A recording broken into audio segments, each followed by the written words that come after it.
গল্পটি ছিল হাতুড়ি আর সূচের। একদিন এক কারখানার কোণে দেখা হলো হাতুড়ি আর সূচের। হাতুড়ি ছিল শক্তপোক্ত, ভারী ও গর্জনধারী। গর্ব ভরে সে বলল, আমি পেরেক ঠুকিয়ে কাঠ ভাঙি, ধাতু গুঁড়িয়ে ফেলি, আমার মতো শক্তিশালী আর কেউ আছে নাকি? সূচ হালকা হেসে বলল, তোমার শক্তি কথা আমি অস্বীকার করছি না, কিন্তু এমন কিছু কাজ আছে যেখানে তোমার আঘাত নয়, আমার কোমল স্পর্শই দরকার হয়। হাতুড়ি অবাক হয়ে জিজ্ঞেস করলো, তুমি আবার কি এমন করো যেটা আমি পারি না? সূচ তখন তাকে নিয়ে গেল এক দর্জির দোকানে। সেখানে একজন দর্জি সূচ ও সুতার সাহায্যে কাপড়ের ছেঁড়া জায়গায় সুন্দরভাবে জোড়া লাগাচ্ছে। একটুও কষ্ট বা ক্ষতি হচ্ছে না, বরং কাপড় নতুনের মতো দেখাচ্ছে। এই দৃশ্য দেখার সাথে সাথে হাতুড়ি একদম চুপ হয়ে গেল। সে বুঝতে পারলো শুধু জোরে আঘাত করলেই সব সমস্যার সমাধান হয় না।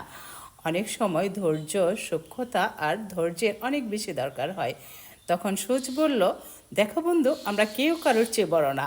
তুমি কাঠে পেরেক ঠুকে ঘর তৈরি করো, আর আমি জামা জড়িয়ে মানুষকে পরার উপযোগ করি। আমরা সবাই আলাদা আলাদা কাজের দক্ষ, তাই উভয়ের গুরুত্ব সমপরিমাণ। এখন প্রশ্ন হলো, আমরা এই গল্প থেকে কি শিখলাম? জীবনে কাউকে ছোট এবং বড় মনে হলেও আমরা যার যার কাজাই আলাদা আলাদাভাবে গুরুত্বপূর্ণ। তাই সবাইকে সম্মান করা উচিত, কারণ সবারই এই পৃথিবীতে নিজস্ব মূল্যায়ন আছে।